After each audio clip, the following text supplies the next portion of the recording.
It rains hard on a covered thing. It rains not hard on an open thing. Today we shall talk about how to end dukkha, suffering, according to Buddhism. The Buddha taught that each of us could come to the very important point of the cessation of dukkha. So I shall talk about a simple and direct method of practice according to my own experience. I can assure you that this method can really release you from dukkha. When we talk about a method to end dukkha, the words are one thing and the practice is quite another. The method of practice is a method of developing sati, awareness, in all positions, standing, walking, sitting and lying. This practice has frequently been called satipatthana, the grounds of awareness, but whatever you call it, the point is to be aware of yourself. If you are aware of yourself, then moha, delusion, will disappear. You should develop awareness of yourself by being aware of all your bodily movements, such as turning your hands, raising and lowering your forearms, walking forward and back, turning and nodding your head, blinking your eyes, opening your mouth, inhaling, exhaling, swallowing saliva, and so on. You must be aware of all of these movements, and this awareness is called sati. When you have awareness of yourself, the unawareness, which is called moha, or delusion, will disappear. To be aware of the movements of the body is to develop sati. You should try to develop this awareness in every movement. When you are fully aware of yourself, there arises a certain kind of panya, knowing, in the mind that knows reality as it is. To see yourself as you are, to see Dhamma, actuality, the way things are, the truth of nature, of existence. To see Dhamma isn't to see deities, hell, or heaven, but to see oneself turning the hands, raising and lowering the forearms, walking forwards and back, turning and nodding the head, blinking the eyes, opening the mouth, inhaling, exhaling, swallowing saliva, and so on. This Rup Nam. Rup is body, Nam is mind. Body and mind are dependent upon each other. What we can see is Rup, and the mind that thinks is Nam. When we know Rup Nam, we know reality as it is. When you see with the eyes, you should be aware of it. When you see with the mind, you should also be aware of it. Dhamma is yourself, everyone is Dhamma, whether male or female, Thai, Chinese, or Westerner, each is Dhamma. The practice is with us, and the teaching of the Buddha can really lead us to the extinguishing of dukkha. Individuals are Dhamma, Dhamma is the individual. When we know Dhamma, we will understand that everything is not as we think it is. Everything is samyuti, supposition.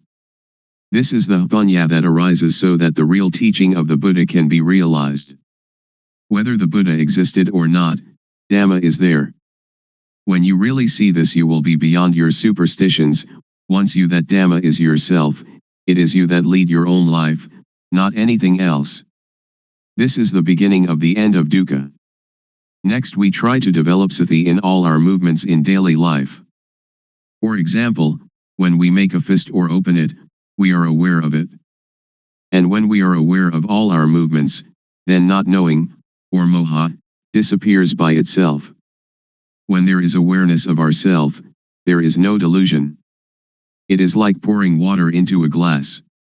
As we pour the water in, it displaces the air, and when we have filled the glass with water, all the air has gone. If we then pour the water out, air instantly goes back into the glass. Just so when there is moha, sati and panya cannot enter.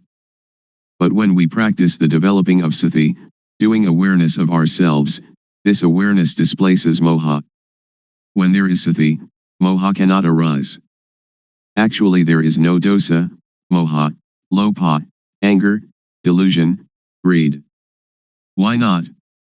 As you are listening to me talking, how is your mind? Your listening mind is natural, and free from dosa, moha, lopa. Now we come to know sasana, religion, Buddha sasana, Buddhism, papa, sin, and punya, merit. Papa is stupidity, punya is cleverness or knowingness. When you know, you can relinquish. Sasana is the individual, and Buddha sasana is the sati punya, awareness knowing, that enters and knows the mind. The word Buddha means one that knows. In developing sati in all our movements we develop total awareness in the whole body. When thought arises we see it, know it, and understand it. But in the case of common people, they are part of that thought, so they cannot see the thought. Suppose that we are in a mosquito net, which is inside a room of a house. We must first come out of the room and the house to see that we were also inside them. Thought is the same. We cannot see it if we are part of it. We must come out of it in order to see it clearly. When we see it, thought stops. It is just like bringing a cat into our house to get rid of the rats that are disturbing us. Cats and rats are enemies by nature. At first the cat may be very small and very weak, while the rats are large and full of energy. So if the cat pounces on a rat, it is dragged along as the rat runs away, and, after holding on for a while, it must let go. We cannot blame the cat, but we must feed it. We feed the cat often, and soon it is very energetic and very strong. Then, when the rats come, the cat can get them. When the rats are caught they die of shock at once, before the cat eats them.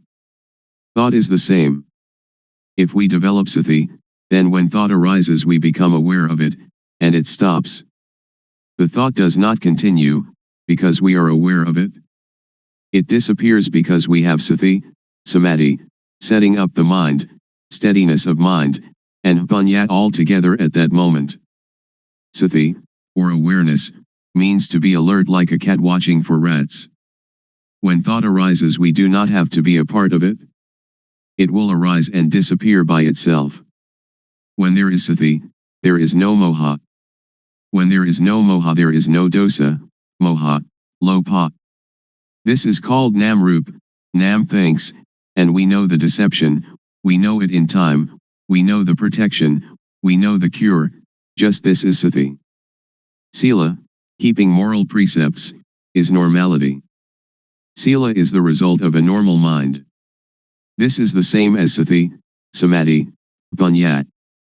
The method to develop the total awareness that can end dukkha, as I understand it, and as I believe the Buddha taught, is to practice in our daily life. So we need not sit cross-legged with eyes closed. If we sit like that we cannot work. If a thief comes, he will succeed in robbing us, so we should open our eyes, and then we can work at any kind of work and all the time we can practice the developing of sati. Whether we are students, teachers, parents, sons, daughters, policemen, soldiers, or government officials, all of us can fulfill our responsibilities while practicing developing sati. Everybody can do their duty practicing developing sati. How?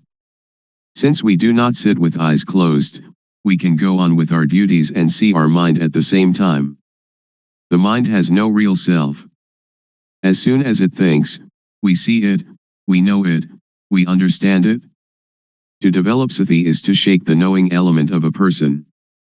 Everybody has the reality in their own mind, but if we cannot see it we do not understand it, but it is still there. Now if we look we see it. When we see like this, it is called seeing Dhamma. Seeing this kind of Dhamma can get rid of dosa, moha, lopa. Magga, the noble path, is the way of practice leading to the cessation of dukkha. The way of practice is to be aware of thought. Our body works according to our duties and responsibilities, but our mind must see thought. Dukkha arises and, because we do not see it, it conquers and enslaves us, it sits on our head and slaps our face, but if we can see it, know it, and understand it, then it cannot defeat us. Dukkha is like a leech that attaches itself to us and sucks our blood. If we try to pull it off, it is stubborn, it resists, and we hurt ourselves more. But if we are clever, we simply use water mixed with tobacco leaf and lime, and squeeze the water onto the leech. The leech is afraid, and drops off by itself. So we don't have to tear it out, or to force it, in order to get rid of it. This is the same. Those who don't know try to stop dosa, moha, lopa, they try to fight and suppress it, but one that knows just has sati to watch the mind and see thought. It is like turning on an electric lamp. A person who does not know about electricity will try at the bulb instead of the switch, so the lamp does not light. But someone that knows about electricity knows how to use the switch, and the lamp lights up. Dosa, moha, lopa is like an electric lamp, the thought is like the switch. The thought is the cause of this derangement. If we want to eliminate the derangement, we come to the thought. When we have sati watching thought, dosa, moha, lopa cannot arise. Actually, there is no moha, no lopa and no dosa. We touch the switch here in order to have light there. We develop sati here in order to end all dukkha. Dukkha arises from moha. When we have sati there is no moha and so no dukkha. When we move our hands we feel, and the awareness of this feeling is sati, and when we have sati we are separate from thought and can see thought. You should not pay so much attention to the movement, but use sati to watch conceptual thought. Just passively see the thought, do not stare at it. When thought arises, let it pass away. Actually there is no moha. Moha arises when we are not aware. It is like when we build a new house, there are no rats, but when we fill the house with things the rats come. Sometimes, when people criticize or blame us, we feel disappointment. In this practice, awareness of the disappointment will arise at the same time, like the cat catching a rat. When we can maintain our mind in this way, dosa, moha, lopa cannot arise. When thought, suffering, or confusion arise, do not try to stop it, but observe it, and we will understand its nature. As soon as thought arises, sweep it away immediately and come to be with the awareness.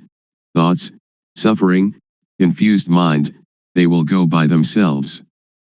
Any time that thought arises we know it, even while sleeping. When we move our body while sleeping we also know it. This is because our awareness is complete. When we see thought all the time, no matter what it thinks, we conquer it every time. Those that can see thought are near the current to nibbana, extinction of dukkha. Then we will come to a point where something inside will arise suddenly. If the thought is quick, panya will also be quick. If the thought or emotion is very deep, panya will also be deep. And if these two things are equally deep and collide, then there is the sudden breaking out of a state that is latent in everybody. With this occurrence the eyes, ears, nose, tongue, body, and mind are detached from sights, sounds, smells, tastes, touches, and mental objects. It is like uncoupling the drive mechanism of car. When the parts become independent of each other, the car, although it still exists, can no longer be driven. When this state occurs we do not die. We can still work according to our duties. We can eat, drink and sleep. But now, by the law of nature everything is void, and this is the unchangeable law. Suppose there is a rope drawn tightly between two posts, and we cut it in the middle, so that the rope falls apart. If we want to tie it together again, we cannot. If we untie it from a post to tie it in the middle, then we cannot tie it to the post again. This is like the six senses of one that realizes their original nature. When their eyes make contact with an object there is no attachment, just as a screw that is stripped, without threads, cannot become attached. All of the Buddha's teaching aims to put an end to dukkha.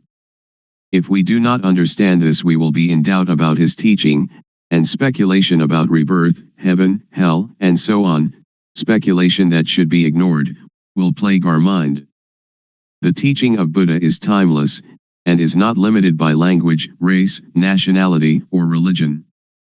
According to the Satipatthana Sutta, if you practice Satipatthana continuously, like a chain, that is, to develop sati at all moments, then arahata, extinction of dukkha, or the attainment of the anagami, non-returner, can be expected within 7 years.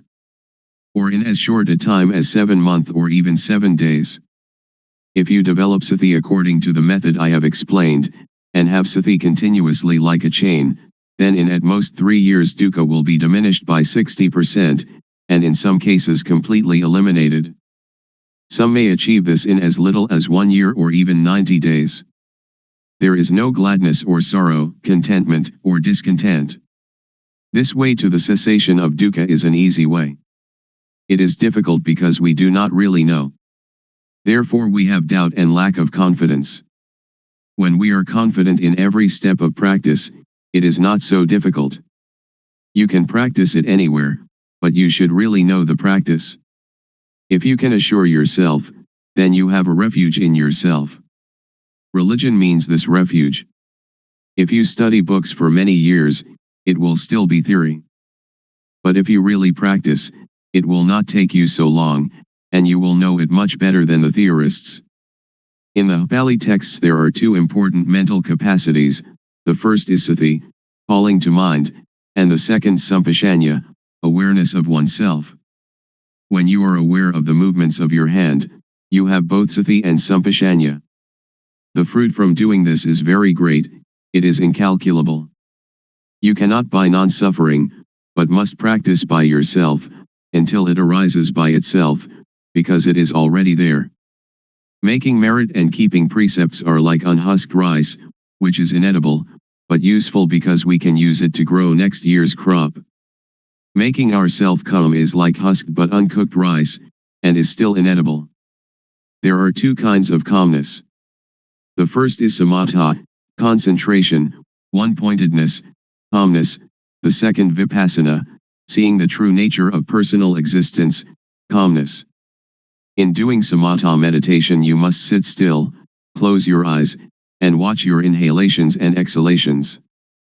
When the breathing becomes very subtle, sometimes you are not conscious of the breath, and you feel very calm, but the dosa, moha, lopa cannot be eliminated, because there is still not knowing, and you are not aware of thought. But vipassana meditation can get rid of dosa, moha, lopa, and this kind of calmness can be experienced anywhere and at any time. So we do not have to sit with eyes and ears closed.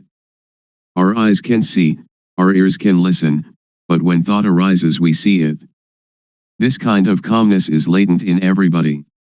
Our mind is originally clean, illuminated and calm. That which is not clean, illuminated and calm is not our mind. It is kilesa, defilement. We try to conquer this kilesa, but in actuality there is no kilesa at all. So how can we conquer it? The only thing that we can do is just to see original mind clearly, to encounter the thought clearly. When we see the mind clearly, there is no moha. The word clean indicates the mind's natural state, not stained or covered by anything. We have satipanya penetrate into the mind and see it, knowing it to be stable and unaffected by anything. This is the cleanness of the mind. The illumination of the mind is like having a bright light that allows us to go in safety wherever we may go. In this radiance we see our life mind all the time, every minute, every second, every instant. This is the illumination of the mind. Calm means cessation, the cessation of dosa, moha, lopa, of all agitation and difficulty, the cessation, too, of seeking any method or system. We need no longer look for a teacher because we really know, or and by and in ourself. When we really know the mind, we know it to be clean, illuminated and calm at all times. When we know the mind, we know how dukkha arises and how dukkha ceases. We know thought every time it thinks. We are even aware of our heartbeat. And whatever our movements are, we know them. We know by watching naturally, without strain or tension. The knowing is very quick, it is quicker than lightning, quicker than electricity, quicker than anything.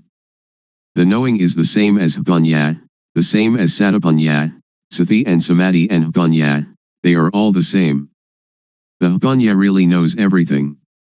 Even when the slightest sound occurs, we know it. The wind touches our skin, we know it. Thought arising in any manner, we know it. When the thought is deep, the Hpanya is also quick. However quickly thought arises, the Hpanya knows the thought. This is called Hpatijassamuppada, dependent co-arising. When there is no avidya, not knowing, the structure that gives rise to dukkha is broken, because the knowing is there. You may have heard that the Buddha cut his hair just once and it never grew again. This is a riddle. When hair is cut, it cannot attach itself again. This is analogous to cutting off avidya so that it cannot arise again. This is the inviolable law of nature, just like the rope that, stretched between two posts, cannot be tied once it has been cut. When we see this point, we know that it is latent within each person. Then why is it so difficult? It is not difficult, but it is also not easy. It is difficult and it is easy. There is a saying in northeastern Thailand, the poor are rich, the rich suffer. Why suffer? Why poor? The rich are rich in money alone, but poor in not seeing their own nature. The poor are rich with law of nature. Money cannot bring anybody to this point. Every person has the same ability to reach this point, because everybody has it. It does not matter whether we are woman or man, Thai, Chinese, or Westerner, and it is not dependent on religious belief. We all have the same original mind. This is the law of nature, just as everybody is composed of the same four elements. I can assure you that each and every person can practice, but you must have a sincere mind. I believe the saying that Dhamma existed before the arising of the Buddha. The Buddha was the first one to discover it. Before the Buddha, Dhamma was concealed. The Buddha only uncovered Dhamma. This true nature exists in every person. When you stand up, this nature stands up with you. When you sit, it also sits. When you sleep, it sleeps along with you. When you go to the toilet, it accompanies you to the toilet. It goes everywhere with you, so you can practice everywhere. So you should know how to practice, you should know how to see thought. When you know the source of thought, this is a very important point. From this point the way will reveal itself. When we have the right view and the right path, then certainly we will reach the goal. In listening to a Dhamma talk, in giving charity, in keeping precepts, in practicing samatha meditation or even Vipassana meditation, if we do not reach this goal they are good only in a worldly sense, but not in the real sense. If we do not give charity or keep precepts or practice meditation, and still reach this point, then everything is done, like the sky covering the earth, it covers everything. So the 84,000 discourses in the Tipitaka, the Pali Canon, which is the whole teaching of the Buddha, are included in this point. If you study the entire Tipitaka, you should come to this point. If you finish the entire Tipitaka but have not come to this point, then you still have doubts, and therefore dukkha. Now we do not have to learn any sutta, the discourses of the Buddha, Vinaya, the code of monastic discipline, or Abhidhamma, the systematic analysis of the teaching found in the suttas, which together comprise the Tipitaka, but we have to come to an awareness of this point. When we reach this point, we will know the whole of the Tipitaka. Once the Buddha, walking in front of the forest with a number of monks, grasped some dried leaves and asked those monks, the leaves in the forest or the leaves in my hand, when compared which are more? The monks answered, the leaves in the whole forest are much more than the leaves in your hand, venerable sir. The Buddha then said, Dhamma that I know is great, like the leaves in the whole forest. But Dhamma that I teach you is like a handful of leaves. Please understand the meaning, the Buddha teaches only dukkha and its extinction, nothing else. Studying texts, giving charity, keeping precepts, Practicing samatha meditation or vipassana meditation should bring us to this point, otherwise they are useless. When we reach this point, everything is done. So open up the covered thing. Because every person has doubts in seeking the method to be free from confusion, today I will talk about the method and about the practices that I developed previously. Formerly, I learned many kinds of gumatana, meditation, lit. Working ground, such as inhale bud, exhale, do, and sitting cross-legged with eyes closed, all sorts of methods like that. I learned internal recitation of Sama Arahang. And I practiced the method of the rising and falling of the abdomen. This is also a method of inhalation and exhalation. And then I came to the method of breath counting, yet another practice of inhalation and exhalation. Then I came to practice anapanasati, awareness of in and out breaths, knowing the short inhalation and the short exhalation and also knowing the long inhalation and the long exhalation. These kinds of methods that I practiced, I didn't have any insight.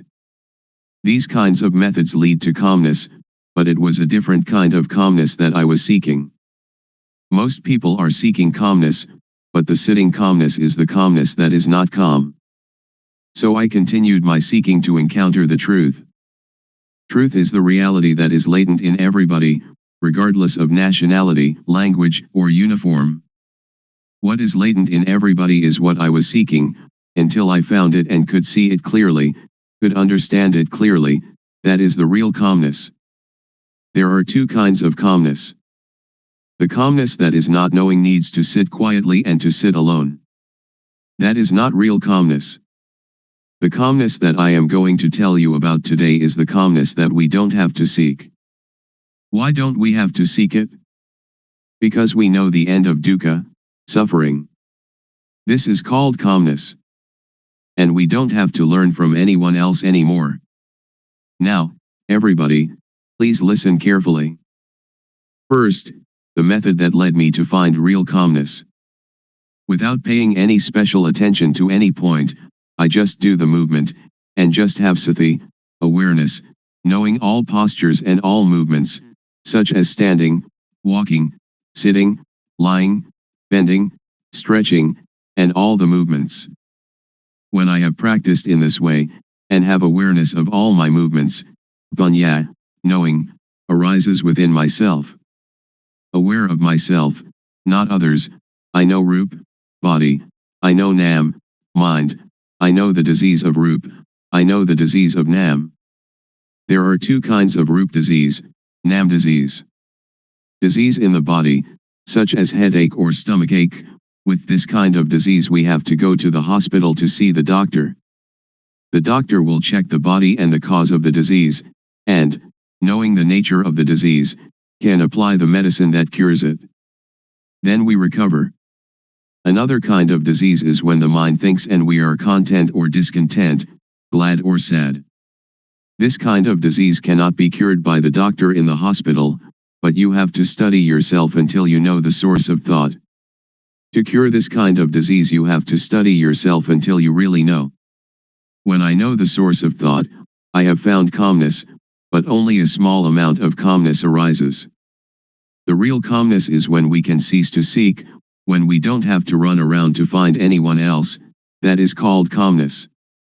I continue to do more awareness of myself, panya rises, and I know dukkang, anajang, anatta, suffering, impermanence, not self, and I know samyati, supposition. Whatever supposition exists in the world, know it completely, know it to the end, know it to the whole, and know everything that is in the world. What supposition is called samyati paniyati, convention of supposing, paramathapaniyati, convention of the touchable, athapaniyati, the deep meaning of the Dhamma, and ariyapaniyati, agreement between those that have become Dhamma. We have to really know these four conventions completely, really know them to the end, and really know them to the whole.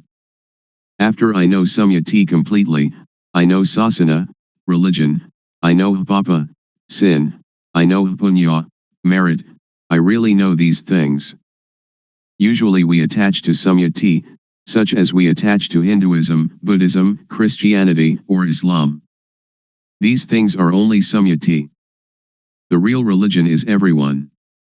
Buddha Sasana, Buddhism, is satapanya, awareness knowing, which is in everybody. I can assure you on this point. When I know myself, I know everyone is like myself, because everyone can know. Now I will talk more about vipapa. Vipapa is when one doesn't know oneself. The most vipapa in the world is any person who doesn't know her, or himself. Punya is somebody that is self-aware. If you are aware of yourself, you are one that has punya, and are capable of really making yourself a noble individual, Ariya Pugala. This is called calmness. To be aware of oneself doesn't mean that we are aware that we are male or female, we are Mr. A or Mr. B, but to be aware of oneself is to have sati in every moment. Whatever movement the body makes, we are aware of it. Whatever the mind thinks, we are aware of it. This awareness really arises from the law of nature. When thought arises, we see it, know it, and understand it. When we see it, thought stops by itself. When thought stops, punya arises, and we know the source of dosa, moha, lopa, anger, delusion, greed. We know that dosa, moha, lopa is not in ourself. Whenever we cannot see our own life, cannot see our own mind, in that moment we are unaware of ourself, we forget ourself. When we are unaware of ourself, dosa, moha, lopa arises. When it arises, we suffer. Everybody hates dukkha, but we don't know dukkha, so we seek calmness. Therefore we cannot have calmness just by sitting. That is not the way to calmness. The calmness that I mean is the calmness of freedom from dosa, freedom from moha, freedom from lopa, and this kind of calmness is in everybody without exception. Knowing this, I can guarantee that every person can attain this calmness. Whatever nationality, language, or religion, whether you are a Hindu, a Buddhist, a Christian, a Muslim, or whatever religion, you can learn yourself, because everyone has body-mind. All of you sitting here now and listening to my talk, the mind of everyone is like this. Our life mind is already clean, illuminated and calm, but when we say that the mind is clean, illuminated and calm, we just imitate the words of others, we don't really see it. When we really see it, we will be able to guarantee that it is already there in everybody and that anybody, if they really practice, they must know it, they must see it, and they must have it. When we know it and see it, we can guarantee that this teaching can apply to everybody in any social class and of any age. A millionaire can practice, somebody who doesn't even have one coin can practice. An educated person with many degrees can practice, the illiterate can also practice. I can really guarantee this point, but we have to know the correct method, and see into our mind. Now, all of you listening to my talk, just look into your own mind, and you will know the characteristic of the mind. Here is a parallel. The seed of any kind of fruit, if we plant it in well-watered soil, under good conditions, it will have issue. An ordinary rice or sticky rice or whatever kind of grain we plant, it too will have issue and grow up. This is like every person. If you listen, and understand it, and bring it into practice, you will know. When we don't know and we don't understand, it is like the thin grain, or the husk without any grain inside. When we plant it in the paddy field, it has no shoot, it doesn't grow up. This is the same as when people who come to teach don't really know themselves, they teach others, so other people do not know. I will raise another parallel. Suppose that during daytime the sunlight is dull, but actually the sun is always bright. Our mind is like the sun, it is clean, illuminated and calm, like the sun all the time. But whenever we lose our way from the source of our life mind, we will not see where Buddha is, we will not know where Buddhism is, and we will not see where calmness is. When we don't know, we seek teachers, but that is for somebody who doesn't know. If you want to have calmness, or Buddha, you don't have to do many things. Just come to see the source of your own life. When thought arises, don't enter into the thought, but cut away the thought and come out of the thought immediately. Do it like the cat and rat. When the rat emerges, the cat pounces upon it immediately. The thought is the same. When it thinks, sati or panya will know immediately, thought is stopped. Do it often in this manner. Or it is like boxers. When we face the fighter we have to fight, we punch to the eyes. The fighter will not be able to fight us. Dosa, moha, lopa is the same. When we come to this point, Buddha will arise within ourself. Buddha is the mind that is clean, the mind that is illuminated, and the mind that is calm. Each of us, we are not angry for 24 hours, we are not greedy for 24 hours, but only moha, we do not know it. When we come to know this point, we will know more and more. Panya will arise and arise. It is like pouring water into a bottle. The water in the bottle will come up to the brim. When it is full to the brim, we cannot put anything in it. Sati, samadhi, panya, awareness, setting up the mind, knowing, is the same thing. This can be called calmness in Buddhism, or it can be calmness in Christianity, or we can call it whatever we like. Truth is in everybody. When one knows it, one can live in the world without any dukkha, one can do any work without dukkha. Whether one is a teacher or merchant or parent or worker, only when one knows the method of practice, when one comes to the end it will decrease by itself. It is like a leech attached to our skin. We don't have to force, to tear it out, but just bring some lime and tobacco leaf mixed with water, squeeze it onto the leech, and the leech will detach by itself. When we come to know this point we will have no doubt, and we don't need to seek any more teachers. We will know that the end of dukkha is here. Today I have talked about truth, appropriate to the time. I will finish talking now. Anyone that has any questions, feel free to ask. Audience. Why are people neurotic? Luangpor. Because we think a lot and we never see thought. We only see outside ourselves, that this person is rich, that person poor, this person beautiful, that person not beautiful, somebody who has a car only sees their car, somebody who has jewels only sees jewels, somebody with a watch only sees their watch. They never see their own life, their own mind. This is moha, delusion. To see our own mind clearly, without trying to do anything with or about it, simply seeing it and letting it go, this is the way to freedom from dukkha, freedom from all neurosis.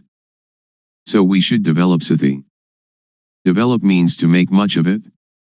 As sati grows, its ability to penetrate into and reveal the mind also grows. If we only practice keeping the precepts or doing calmness meditation, it is still not safe.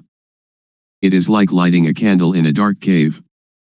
The darkness shrinks a little but is still there with us, we are still in the dark, and when the candle goes out the darkness immediately covers everything again. So we should emerge from the cave by having sati all the time, in every movement. This is an easy method.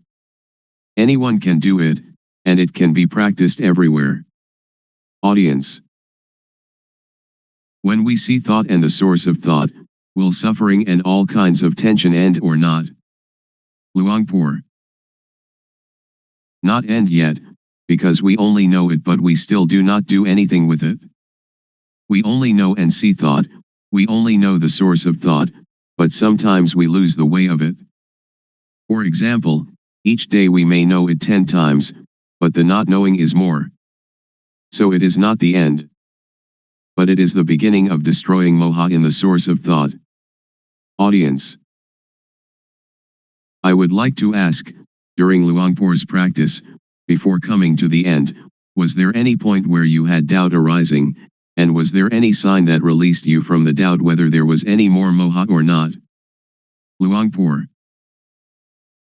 It has a sign, but not a physical sign. The sign is that you see yourself and you have no moha. It is as if an overturned bowl had been set aright.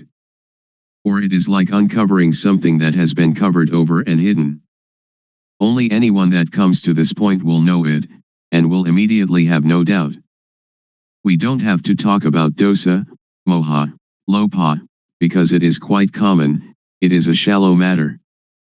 When we talk about seeing thought, most people know thought but they do not see thought. When we know thought, thought will still continue, and we lose our way in the continuity of thought. We have moha in thought, then dosa, moha, lopa comes at this point. So this is why a person who knows thought still has dosa, moha, lopa.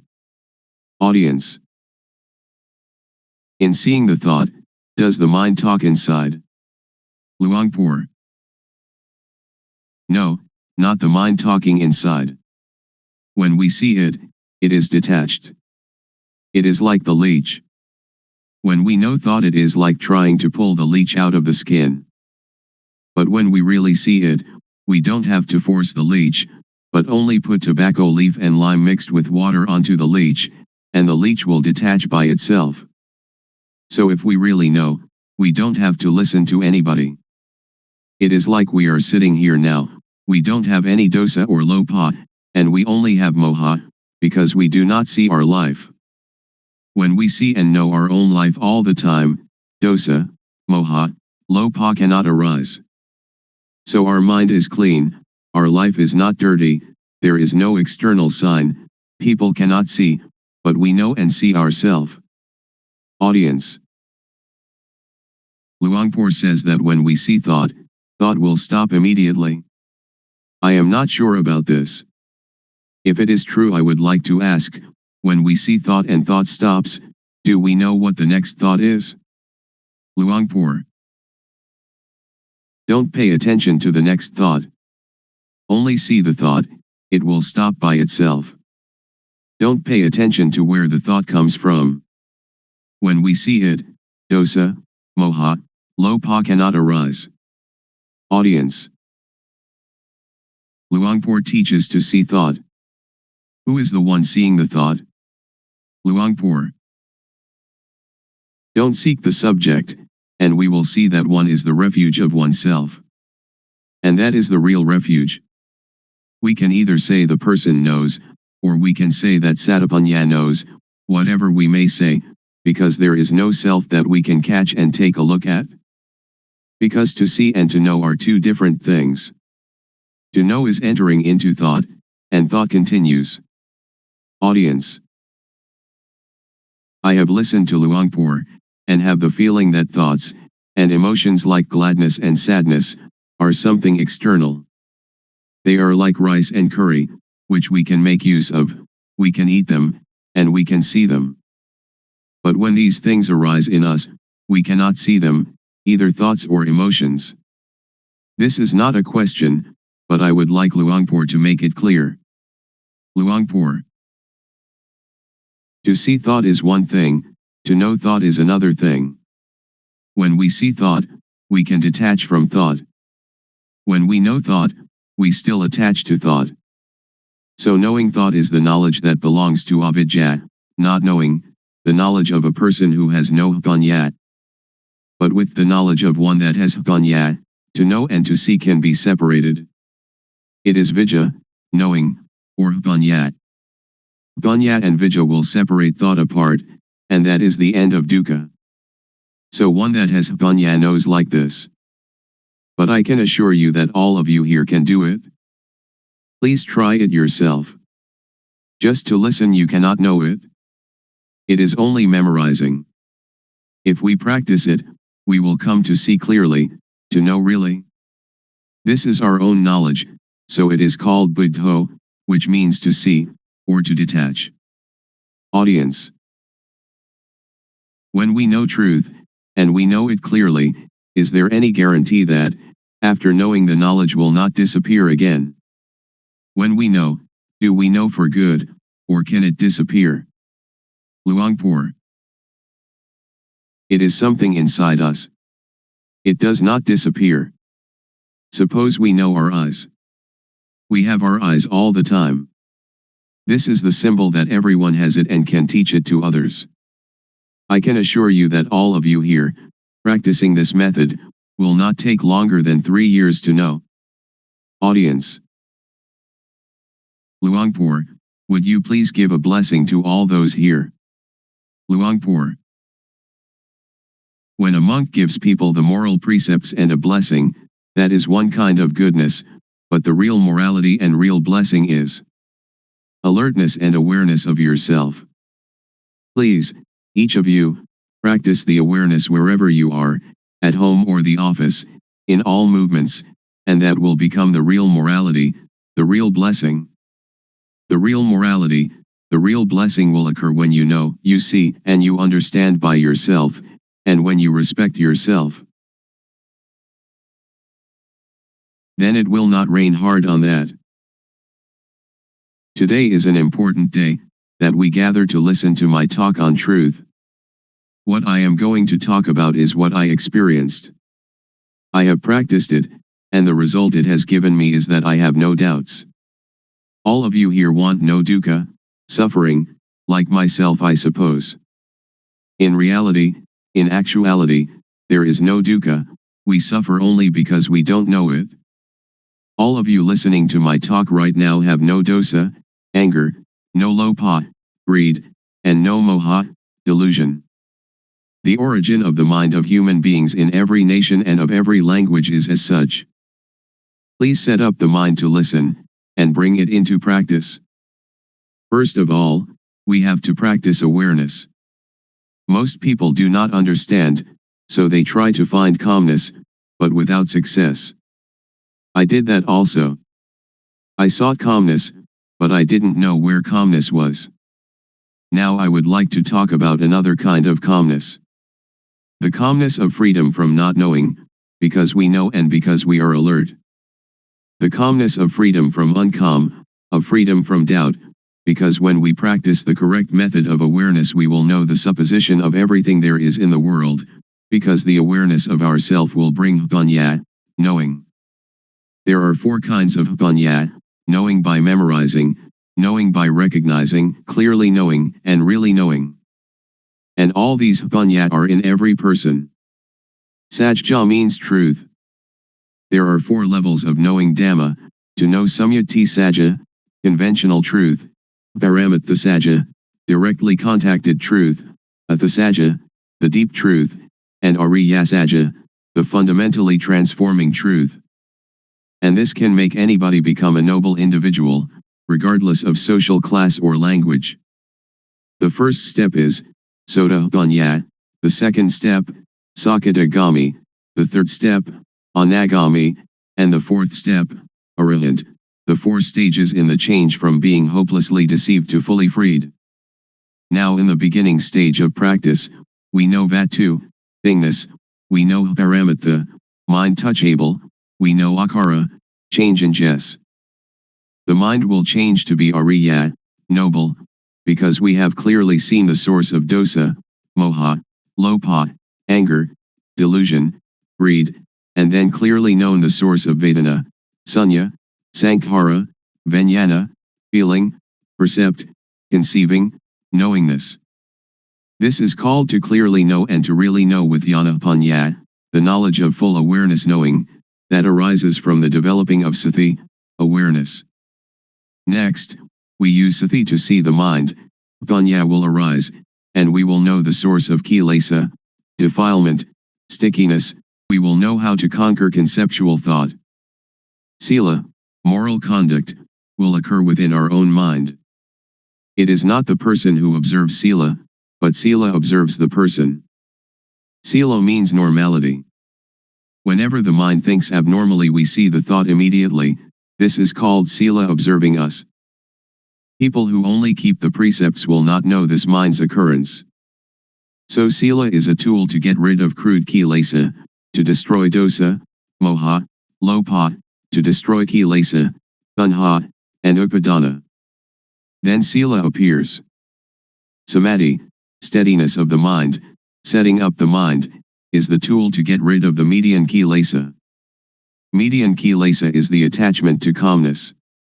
I have done breathing meditation, which brings calmness, but it is the kind of calmness dependent upon moha. I did that because I didn't know the real calmness at that time. Now I know calmness. Real calmness is clearly seeing, really knowing, and really understanding. This kind of calmness, everyone can do it when they know the source of moha. Whether you are a teacher, student, merchant, or homemaker, you can do it. Everybody needs calmness, and this kind of calmness, whatever kind of work you do, you still have it, because you know the source of moha. We don't have to sit with eyes closed to get calmness, but we can have calmness in this very society. Whenever conceiving thought arises, samadhi will see it immediately. Samadhi doesn't mean to sit with eyes closed. Samadhi means setting up the mind to see our own mind, to see our own work. Now panya gets rid of the subtle kilesa. We know the subtle kilesa when we know the source of thought whenever it arises. Whatever we do now, we have normality in speech and mind. When all these conditions gather, there will arise a kind of jnana, insight knowledge, and it will break apart from the person. Only the one that practices will know. All of you sitting here now have as yet no jnana, but the non-suffering and non-happiness is already there. When we don't have jnana, we don't know it, so we seek calmness. Now, as you are sitting here, look at your own mind. You don't have jealousy, ill will, and aggression. Now your mind is indifferent, not suffering and not happy, beyond good and evil. This state is in everybody, and this is the calmness that everyone is seeking. Somebody who doesn't know comes to teach people. A lot of people follow that person and sit with eyes closed, trying to find calmness. This is trying to get something that doesn't really exist, trying to make something that cannot be real become real. It is impossible. So that is only the state of delusion. Now we come to know the real thing. It is called upekha, indifference, equanimity. It is our own mind. It is like something that is covered over. Now, when we come to see our own mind, it will be revealed. So we don't have to do anything with calmness, because it is already there. The only thing we have to do is know the method of practice. The method of practice is to know the movements of the body. We don't have to watch the movements of our breathing, we have to know the movements of the physical body and then see the movement of the mind. Breathing is never glad or sad, it never hates anybody or likes anybody. What is angry is the mind that is thinking. What is pleased is also the mind that is thinking. So we come to see only this point. To see this point is to be aware of thought. In order to see thought, don't enter thought. As soon as it thinks, detach from thought, like a cat catching a rat. We don't have to teach the cat to catch rats, but whenever a rat comes the cat will get it. The clear knowing and real knowing is the same thing. Most people understand panya only as memorizing and recognizing. Very few know clearly and know really. Anyone that will clearly know and really know must make an effort always. Wherever they go they always watch thought, going to the toilet, eating food, whatever they do they look at thought. When we watch thought a lot, like a cat watching for rats, then when thought arises sati or panya will clearly see immediately. This is called panya, getting rid of the subtle kilesa. When we come to this point it is like the hidden thing is revealed, and we will know all religion, we will see with self-understanding the teaching of any religion. We will understand Hinduism or Christianity. We don't understand now because we just memorize from the texts. That is only a kind of history. Now we come to study at ourselves. Reality is in us. Texts are only the words of other people. We come to see our own mind, and we will be another knowing individual. I will stop now. Anyone that has questions can ask. Audience. Luangpor teaches that when we go to the toilet we also watch thought. Shall we watch our walking, or shall we watch thought, or what shall we watch? Luangpor. Thought arises even when we do not pay attention to it. So when it arises we will see it, we will know it, we will understand it. If we pay too much attention trying to see it, it will not think. So we should practice in an indifferent, detached way. When it thinks we will know. Samadhi is also awareness. When you are aware of yourself, that is samadhi. When it thinks and you see thought, that is samadhi. Audience. When I sit I can watch the thought, but when I walk to the toilet and intend to see the thought, when thought arises should I stop walking and see the thought or what should I do? Luangpor. You don't have to stop walking, just be aware of yourself. When we are aware of ourself, that is samadhi. Whatever movement we make we will know it. Unintended thought will arise by itself. If we do not see it we will attach to it, and this is dukkha. So we come to know the cause of dukkha. Normally our mind is indifferent. It can think without dukkha, and we know that it thinks without dukkha, but when we do not see thought we follow thought, we enter the cave, and that is dukkha. To see thought is difficult for somebody who doesn't understand, but it is easy for one that understands. To see thought doesn't concern any kind of work. We can write and when thought arises we see it. When we walk to the bathroom, or when we are bathing, and it thinks, we just see it. So we don't have to do anything with calmness, because calmness is already there. The real calmness is when we see thought. Audience. So we don't have to stop thinking. Luangpor. Right. Just watch the movement of the mind. Don't force the mind not to think, don't try to prevent or force the mind not to think, don't try to prevent or get rid of thought. Many people want to tranquilize the mind, they don't want the mind to think. That is the understanding of others. But in my view we should let the mind think. The more it thinks the more we know. It is like when we dig a new well, the water is at first full of dirt. So we have to empty out the water, bucketful after bucketful. We don't have to stop up the hole out of which the water is flowing, but we let the water flow, as much water as possible, and we continue emptying out the dirty water. We clean the edge of the well and continue emptying out the water. We do it again and again. We do it until all the dirt is gone and the water flowing out of the hole is clear and pure. If anything were now to fall into the well we should see it and know it immediately. So we don't have to stop the mind from thinking. Sometimes it thinks this, sometimes it thinks that, but we just see it immediately, like cat catching rat, and the more it thinks the more we empty it out. When thought arises we see it, that is the important thing. Audience. When we sleep and when we are awake, do we watch thought in the same way? Luangpor. The same. When we cannot see thought, when thought arises during the day we don't know it. At night when we dream, we also don't know it. Now, when we see thought wherever we go, when thought arises we know it. At night we sleep, and when it thinks we also know it. Audience. I am still puzzled. Should we see thought or should we see ourselves? Luangpor. They are the same. We can call it seeing thought, and we are also aware of ourself at the same time. Audience. I would like Luangpor to explain the difference between knowing thought and seeing thought. Luangpor.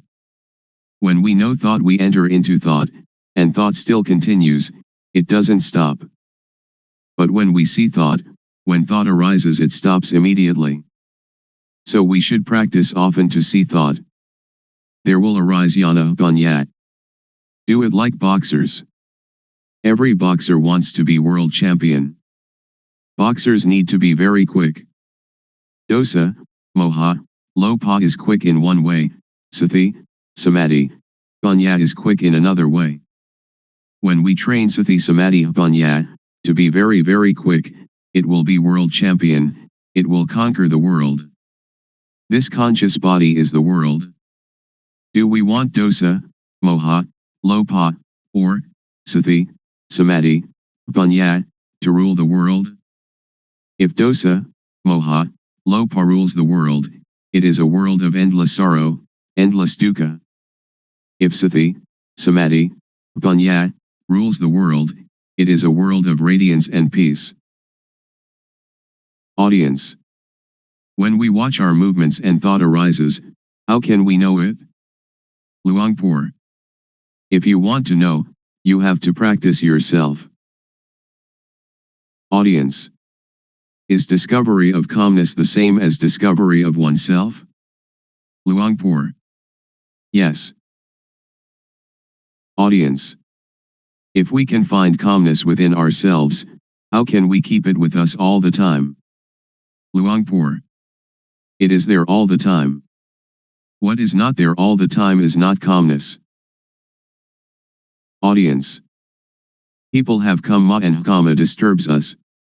So how can we be calm? Luangpor. No, not in that way. We just think ourselves. Kamma just means action, not those kinds of kamma that you did in the previous life. Audience. If we don't think about kamma, then there is no kamma, is there? Luangpor. Right, we don't have to think of it. Audience. People are seeking the same thing, but why are there so many thoughts? Luangpor. Because there are many different teachings, many books, much talking, so all are mixed up, and this causes suffering. This way of calmness doesn't concern studying books. It doesn't concern anything. When we read many books, or listen to many teachers, we only have knowledge for talking, so we don't have the experience of the real calmness. Audience. How can it be there all the time? Luangpor. If we add colored dye to water, people say that the water is red, or the water is black, or whatever color it is. But in reality water is colorless, and if what is not water is removed then we see it. Upekkha is the mind's natural state. It is present in everybody without exception. When somebody becomes very angry, upekkha anchors that person just like a ship's. It is like the sun when it is hidden by clouds. Dosa, moha, lopa, when it arises, obscures upekkha. But when we clearly see our mind, upekkha is uncovered. Audience. Luangpor said that gladness and sadness are the same thing.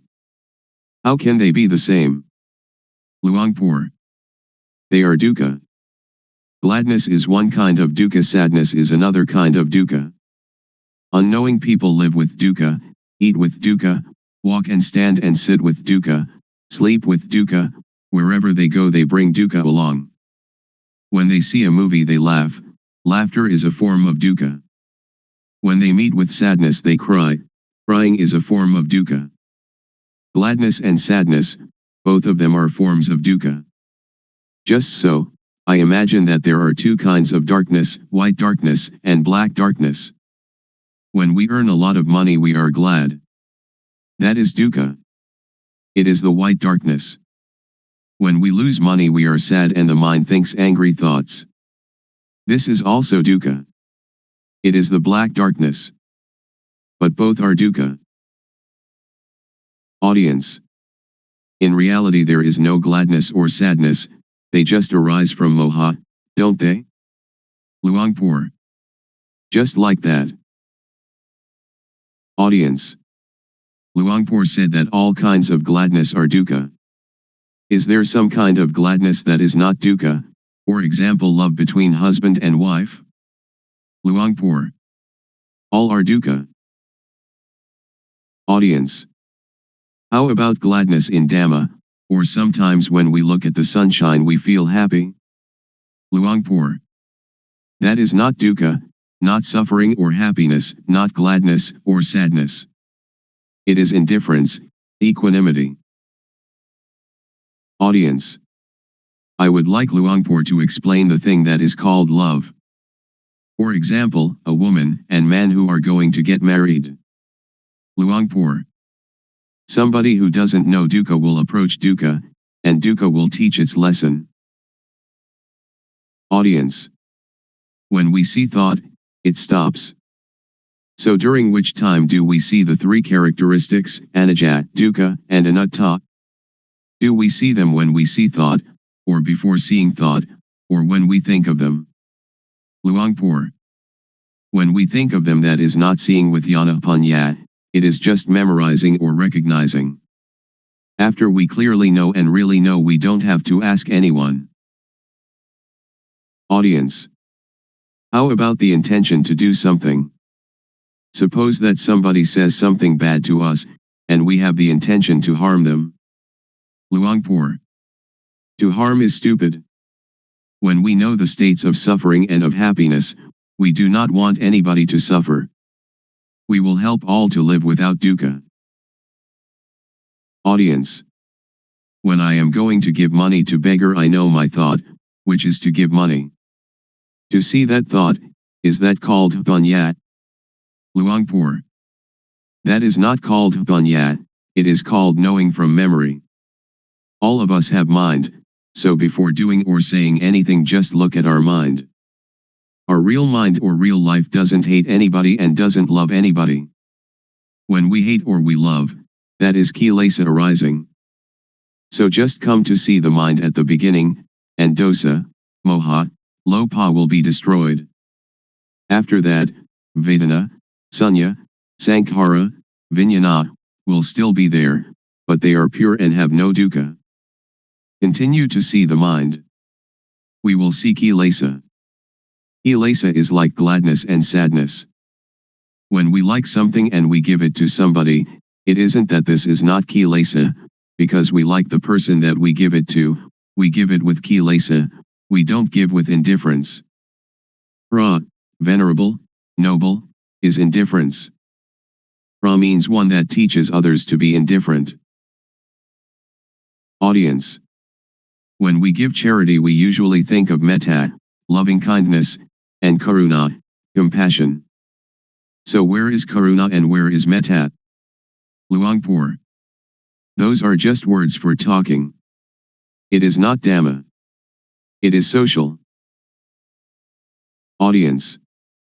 If we don't have metta and karuna, how can we have the motive to do good for others? Luangpor.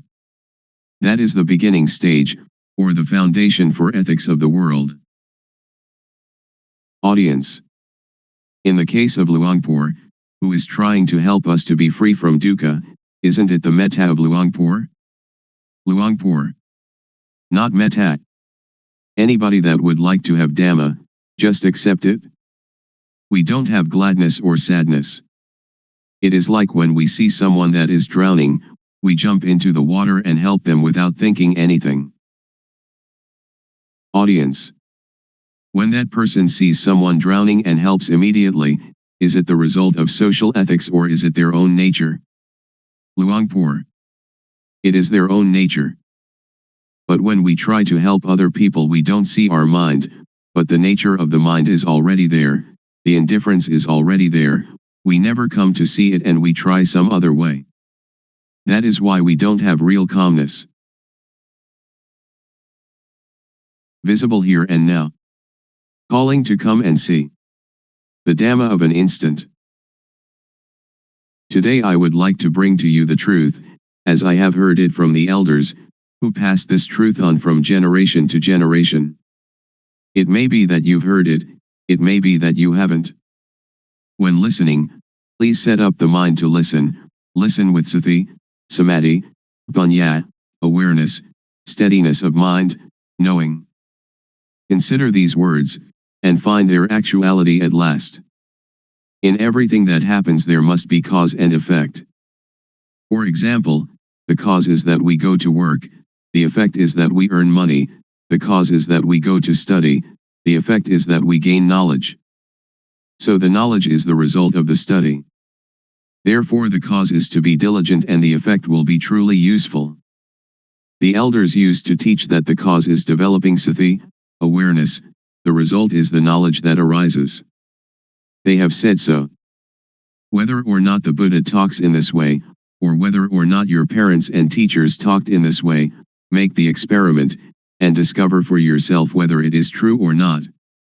We have to consider and to really know it. The cause is called the developing of sati, the truth is called sajja. Whether or not we know it, it is still there, like something beneath an overturned bowl. We right the bowl, and what was concealed is revealed. Or it is like opening up what was closed. You should try it, and see for yourself whether it is like this or not. You can sit with legs tucked back to one side, sit with legs outstretched, sit on a chair, or sit in half lotus. Rest your hand on your thigh. Now turn the hand up onto its edge, having awareness of doing it. Turning the hand is the cause, the awareness of doing it is the effect. Turn the hand back down, having awareness of it. The cause is turning the hand down, the effect is the awareness that coincides with the movement. Turn the hand up, being aware of the movement. Turn the hand back down, being aware of the movement in the movement. The cause is turning the hand up and being aware of it, and turning the hand down and being aware of it. The effect is that the knowing will accumulate. So when you are doing this, are in the rhythm of it, developing sati, you can say it is the same as the Buddha's teaching, the same as the elders' teaching. You should develop sati. When you develop sati, panya will arise. The elders used to tell us that Buddha taught the four satipatthana, the bases of awareness, or the four major postures, which are standing, walking, sitting and lying down. You have sati in these postures, then you have the sati to know other, minor movements. In all minor movements, stretching, bending, and all other movements, have the sati to know it. The effect will be the knowledge that arises. Some people may say that this accords with the texts, some may say that this does not accord with the texts, but please listen, and try to practice yourself. If it is useful, we use it. If it is useless, we cast it away. The knowledge that we have learned, we know it already, but the knowledge we have never heard, please try it and find it for yourself. This is a practice I have done. Sit comfortably, back erect, hands palm down upon the thighs. Now turn the right hand up onto its edge, being aware of the movement. Then raise the hand straight up to chest height, being aware of the movement. Then bring the hand down to rest on the abdomen, being aware of the movement. Now repeat these three movements with the left hand. Then, having sati in each movement, move the right hand up the chest, then swing it out to above the right leg, then lower it to rest on the thigh, and then turn the hand back down again. And now repeat these four movements with the left hand. This is rhythmic practice. It is called the minor movements. Humans cannot stay still, so we find some work for the body to do and then use the sati to be with the movement. You can call it sati or you can call it samadhi. The feeling is called sati, samadhi is setting up the mind. When you do it, have awareness of it. If you don't set up the mind, then you will not know. When you blink, you know it. We blink since our birth from our mother's womb, but we don't know it. When we look to the left or look to the right, we don't know it. We don't have sati, samadhi. We have only the usual sati samadhi, but we don't set up the mind to know it. If we set up the mind to know it, the sati will be newly built sati. Samadhi is setting up the mind. We breathe since we were born from our mother's womb, but we don't know it. Now we set up the mind, and breathe in and out, then we know it. When thought arises, then we know it. The knowing is caused by the developing of sati. So I would like all of you to take this teaching and use it. Ordained, all right. Not ordained, all right. Believe any religion, all right. Wear any uniform, all right. Keep the precepts, all right. Don't keep the precepts, all right. Give a lot of charity, all right. Don't give any charity at all right. If you don't develop sati, then you will not know, even though you make merit, keep the precepts or practice a lot of calmness meditation. The knowing will arise because of the developing of sati. When we have more and more awareness, then the unawareness, which is moha, or delusion, will fade away. When we have more and more sati, more and more samadhi, panya will arise. This is called panya parami, the perfection of wisdom. I do not talk according to the texts. Panya is already there. Parami means the readiness to know, if we practice in the right way. If we practice in the wrong way, then we will not know. Now if we know the real thing, not knowing outside ourself. We know within ourself. We know ourself.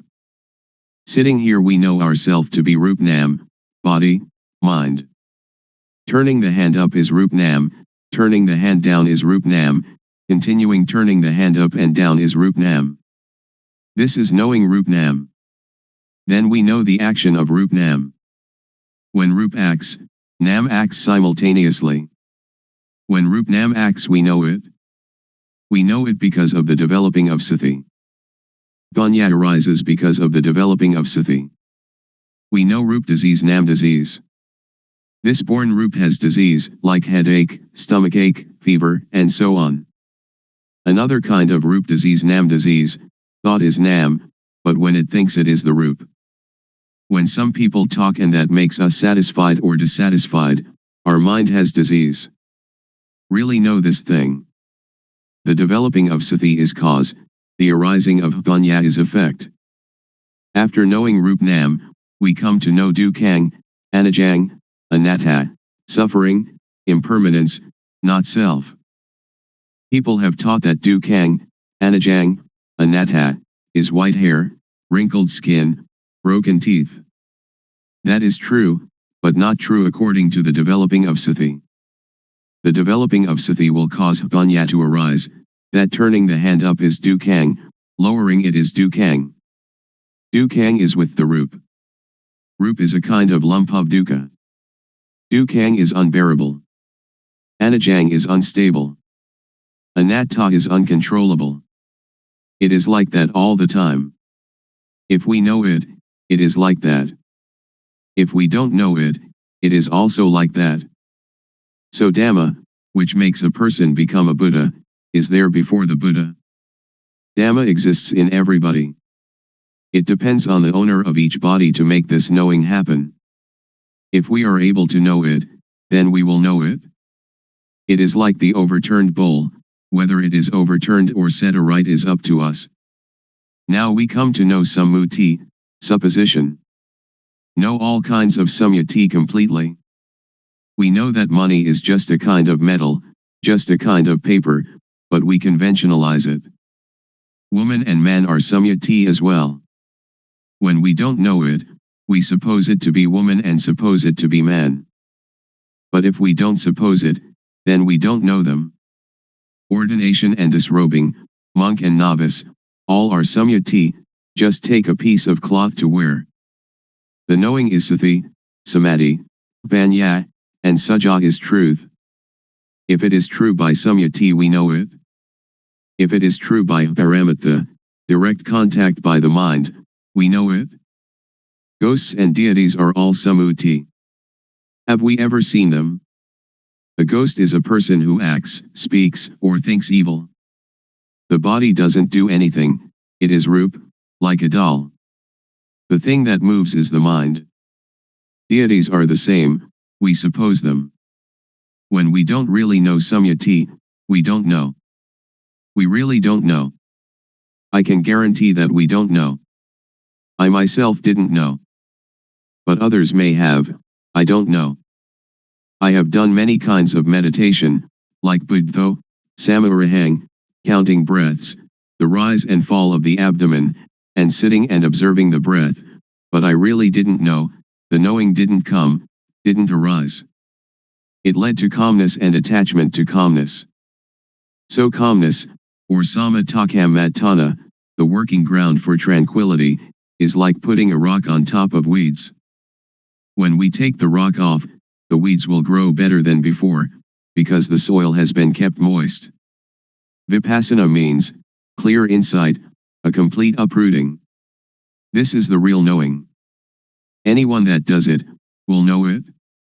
Anyone that was born as a human being, can do it, regardless of race, language, or religion. But we have to understand the correct method. Also, we know sasana, religion. Sasana doesn't mean temples. The temple is just the supposed sasana. This is called samyati paniyati, convention of supposing. Paramatha is the real thing, which exists in humans. Everyone is sasana.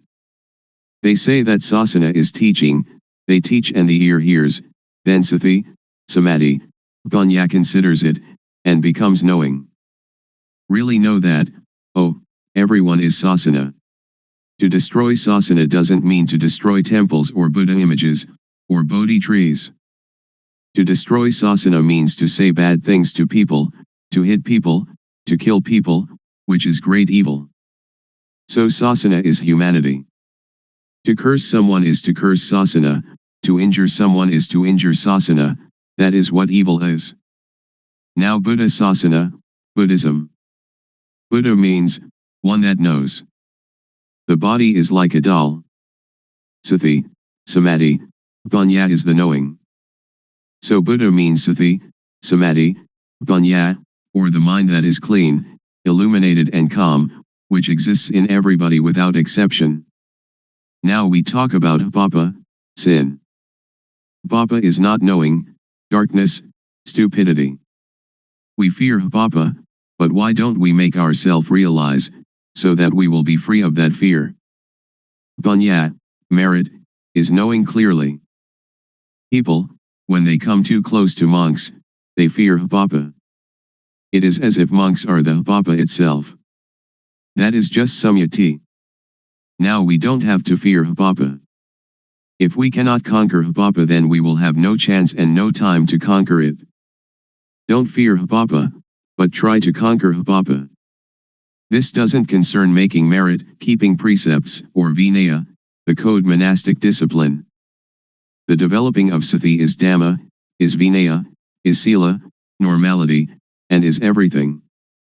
We know all this because we develop sati. If we do not develop sati, but just study, that is only to memorize, not to see clearly or to see really. The developing of sati is to know clearly, to know really. When one knows, one can assure oneself and others. Anyone that does it will know it, because everyone knows the same thing. The knowledge is the shared object of developing sati. The result of developing sati can end dukkha. We don't attach to samyati, we will not fear ghosts, we will not fear deities. We don't attach to any samyati at all, because anything that does not exist we don't have to fear. Ghosts and deities have no real existence, just samyati. A ghost is somebody who speaks, thinks, or does evil. A deity is one that speaks good, thinks good, or does good. We know how to be human. Ghosts arise in people while they speak, think, or do evil. When anger arises, and we can stop anger, that is human. When we can make our mind calm and clean all the time, that is deity, a mind worthy of respect. When we know like this, we can break through. So Vipassana has this object, the 6 sense bases, eye, ear, nose, tongue, body, and mind, the 5 aggregates, that is from the texts, the 12 bases, the 18 elements, the 22 faculties, the 4 noble truths, and the 12 patijjasamuppada, dependent co-arising. We learn from the texts, we study it, but we don't know it. We just know from memory. When we come to develop sati, the knowing will arise, that is the real thing. When we use sati to watch thought, whenever thought arises we know it, because when we move we have sati. Thought has no real self. When thought arises we have sati and know it, like a cat watching a rat. When the rat emerges the cat catches it immediately. This is the same. When we have sati in each movement, when thought arises we know it, see it, and understand it. This means that we can untie it and conquer it. The elders said that to conquer others 100 or 1000 times has not the benefit of conquering oneself just one time. To conquer oneself is to conquer thought. When thought arises we see it and know it. Then it cannot proliferate. Whenever thought arises we know it. When we develop more and more sati, there will arise jnana panya, knowledge arising from full awareness, knowing, to know clearly, to know really. Vatu, thingness, means everything in the world and in ourself, we have to know it all. Paramatha means, everything that exists in the world and in ourself, seeing it, having it, being it, right now in front of us, touchable with the mind, we have to know it all. Agara means, that everything in the world and in us can change. When we clearly comprehend it, then we see, know, understand, and touch, dosa, moha, lopa, anger, delusion, greed, because it is vatu, paramatha, akara. After knowing this the mind will be very cheerful, and can see, vedana, sunya, sankhara, vijnana, feeling, percept, conceiving, knowingness, not being dukkha. The real pra, noble, inheres in this. Pra doesn't mean you shave your head, but means the quality of the mind. Paramatha means the real thing. The real pra is in everybody without exception. In this way of developing sati, the feeling of the movement is the cause, the effect is knowing all this. Pra means teacher, one that teaches.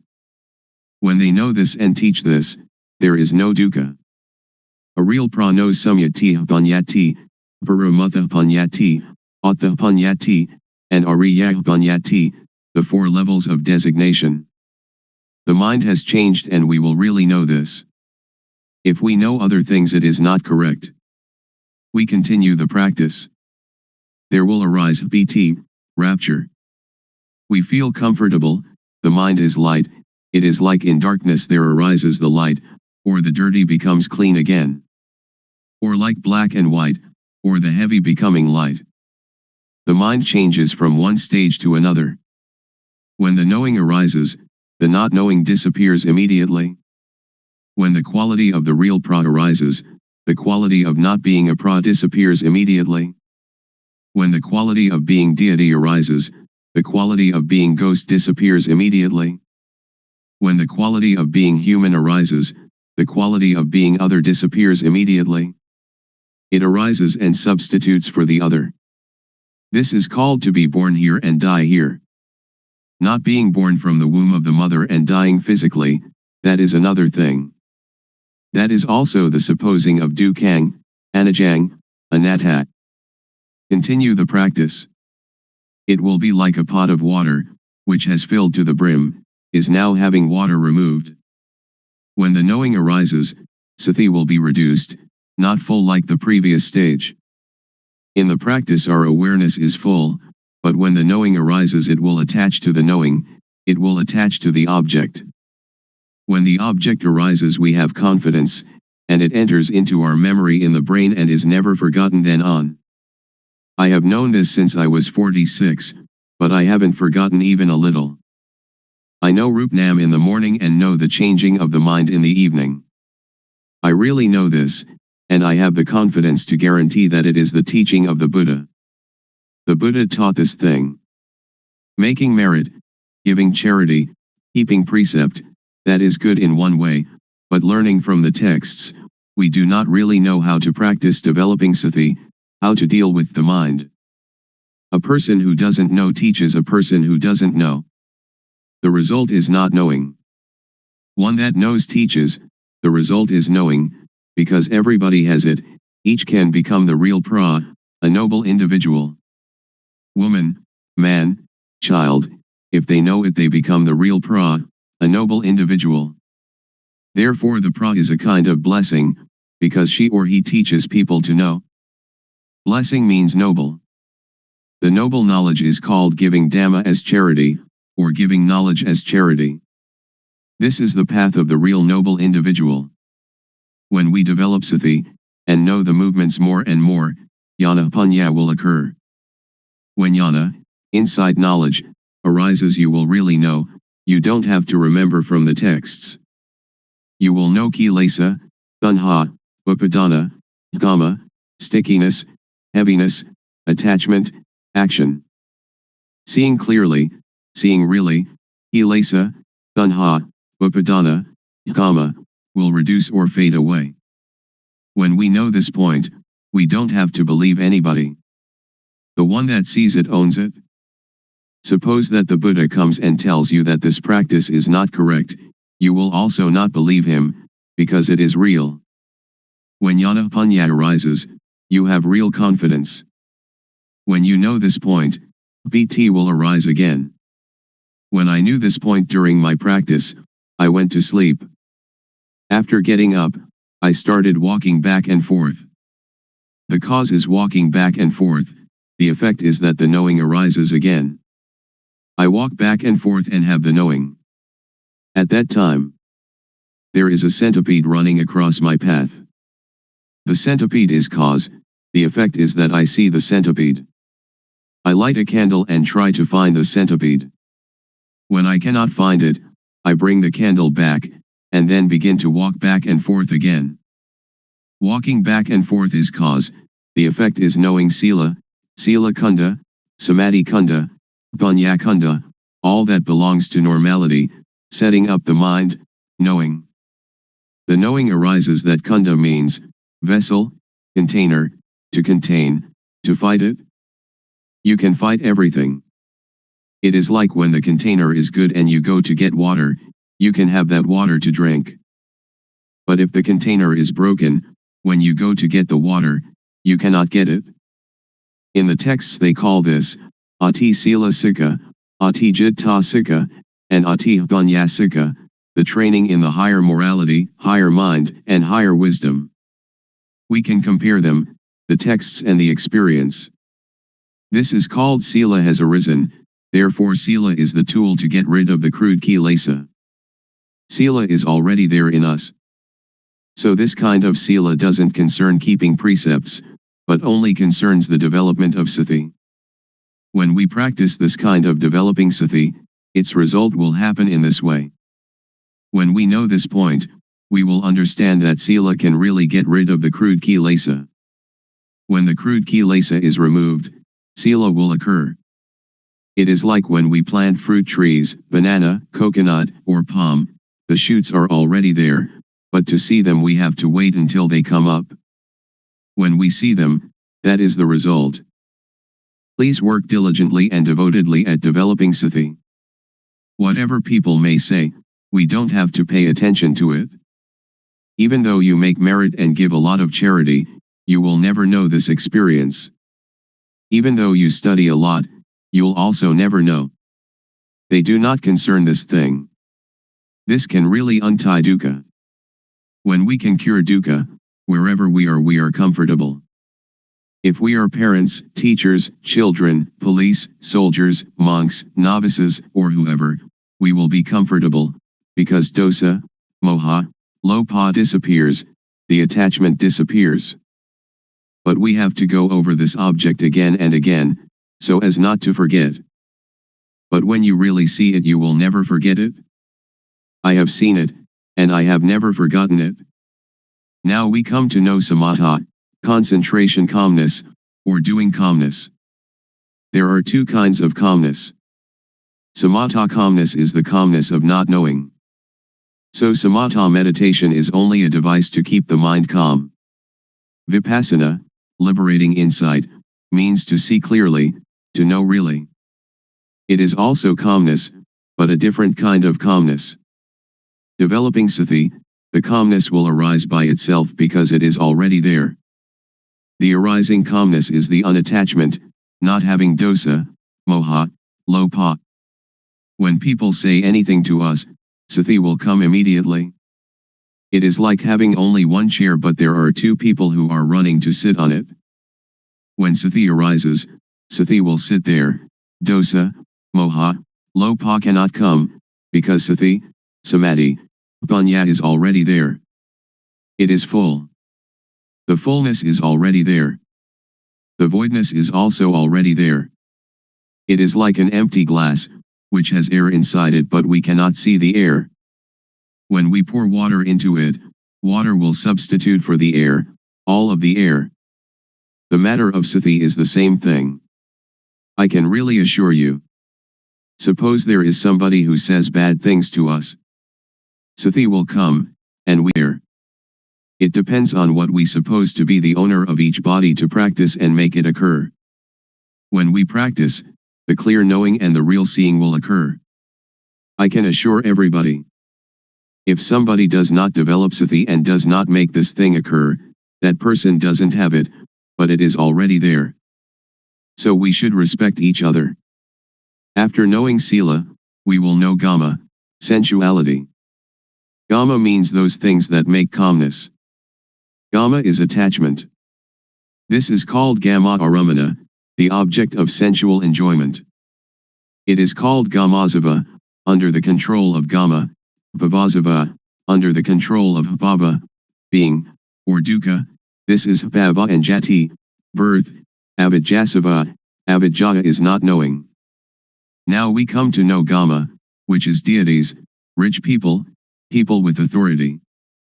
They attach to reputation, money, honor, these people who have gama, but I do not blame anybody, I just teach directly.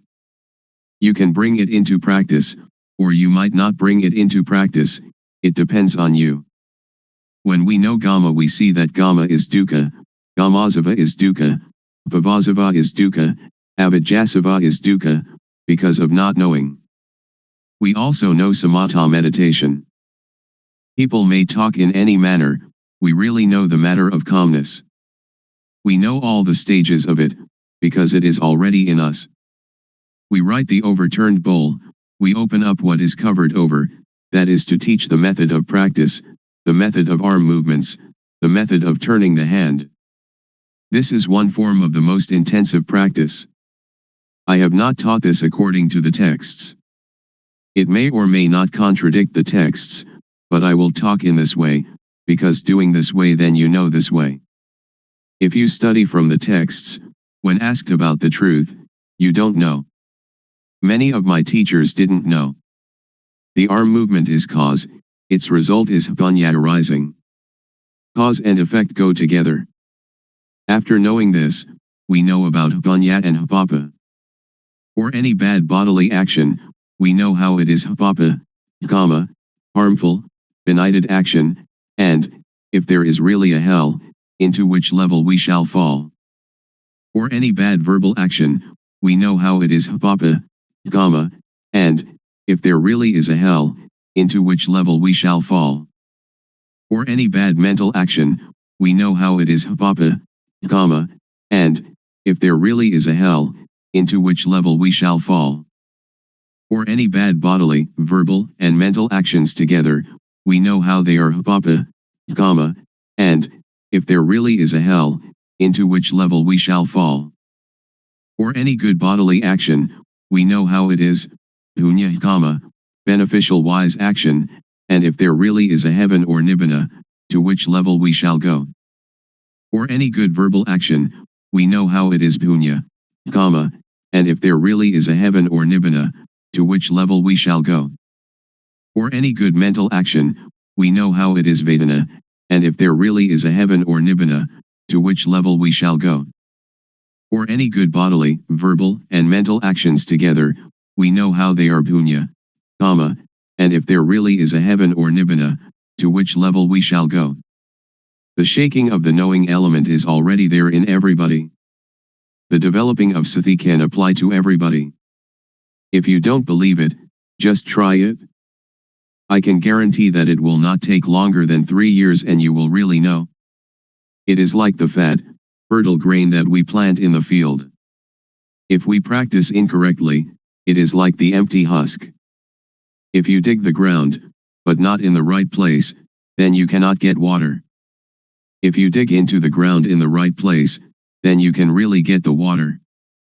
This kind of practice, if you do it correctly you will really get the result. If you do it incorrectly, you will not get the fruit. When the occurrence happens we know about 4 elements, earth, water, fire, and wind, they come together. When we know this, the occurrence arises. We know the end of dukkha. The end of dukkha is here, it will demolish all and everything. On this thing I do not believe anybody. When we come to the end we will have jnana. Sila is the tool to get rid of crude kilesa. When the crude kilesa comes to an end, sila occurs. Samadhi is the tool to get rid of the median kilesa. When we know the median kilesa, then we know samadhi. Panya is the tool to get rid of the subtle kilesa. When the subtle kilesa is discarded, panya then arises. That arising panya is called jnana panya. Because it is inside us, we know it. If it is not there inside us, then we don't know it. I can assure you that everyone without exception can know it. Women, men, believers of any religion. When I was practicing this method I was not a monk. Sometimes I wore shorts, sometimes I wore trousers. After knowing this Dhamma, I taught brothers, parents, aunts, and uncles for 3 years. They knew, but they knew little, but still they knew the real pra, knew the supposed pra, knew samyati panyati, paramatha panyati, attha panyati, and ariya panyati. The mind changes from commoner to noble individual. They say that nibbana is, ta dunga pahana, abandoning by substitution of opposites, vikkumbana pahana, abandoning by suppression, samacheda pahana, abandoning by destruction. Ta dunga pahana is, to come to know oneself thoroughly. There are 4 levels of knowledge. First, we know until the end of dukkha, but we know only a short time, it doesn't last long. Second, we know longer, like the light of a bigger lamp. Third, we know even longer, like the light of even bigger lamp. And fourth, when we know the end of dukkha, but after we know it is there all the time. It is like the full flame of the lamp, or the light of the sun, the very brightest light. There are 4 kinds of jnana. We have to really know it. This is learning and practice. Learning means moving the arms. Practice means turning the hand up and down. After learning and practicing this method, the fruit will come, and we will have no doubt, because we know all. We also know the end of dukkha. Patijjasamuppada, dependent co-arising, is just words. If we want it in our practice we have to come to the cause, that is to practice movement, until panya arises. When panya arises, when we talk about patijjasamuppada, we know it immediately. So now we come to the conclusion. We practice developing sati, and we come to see thought, we come to see the mind. We do the practice like a boxer, once in the ring, the boxer must box. We do it often, step by step. We do it like a ball in a field. When people do not stop kicking the ball must continue to roll. When they stop kicking it, the ball comes to rest by itself, it doesn't have to fight nor to escape. We come out of thought, come out of the cave, and we live in the brightness. We see our life mind at all times. When the mind moves we know it, sati-panya, awareness knowing, is there immediately, like a barrier against all harm. And though the world of others be turbulent and heated, with us the whole world is at peace. Be that way. To be experienced by the knowing each one for oneself. How to practice developing sati. The Buddha teaches us to know our duty. The duty of humanity is to practice Dhamma. The duty of humans is to teach humans to be human. So we should look to ourselves first, we should consider ourselves first, we should teach ourselves first. If we waste our life we cannot buy it again. If we let our life suffer, we waste it. The Buddha teaches us nothing else than to extinguish dukkha, suffering, but when we don't know, we seek its cessation outside ourselves. But dukkha of that kind doesn't exist. The teachings of the world teachers are like all the leaves in the forest, but those leaves that can be used as medicine are few. Don't take them all, together with their roots and trunks. When it comes to the practice of gammatthana, meditation, or vipassana, insight, we should take only that which can prevent dukkha from arising, can extinguish dukkha at its source, can destroy moha, delusion. So we take only the heart. The heart of the teaching I am talking about is to have sati, awareness, to have panya, knowing, to see thought. Whenever thought arises, see it, know it, understand it. Know it in whatever manner it comes, and know how to prevent it from deluding us.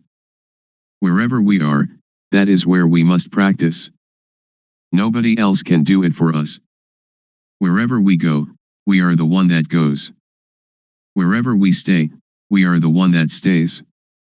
Sit, eat, drink, sleep, we alone do it. If we are a person who keeps precepts or gives charity, we can practice. And if we are somebody who never does these things, we can also practice. To help others is good, but it is good only in a worldly way. To practice developing sati, samadhi, panya, awareness, steadiness of mind, knowing, however, is good in every way. So before you teach others, you should train yourself, until you clearly and really see, know, and understand. When you really see, really know, and really are, then you can teach others comfortably. So this practice, we have to learn it ourselves, we have to teach ourselves, we have to see ourselves, we have to know ourselves, we have to understand ourselves, we have to do ourselves. So you needn't be interested in others, just do this movement practice a lot, do it as nothing special, do it without hurry, without doubt, without speculation, do it without expectation of result. Be simple, and just move, one movement at a time, and know. When you don't know, let it pass, when you know, let it pass.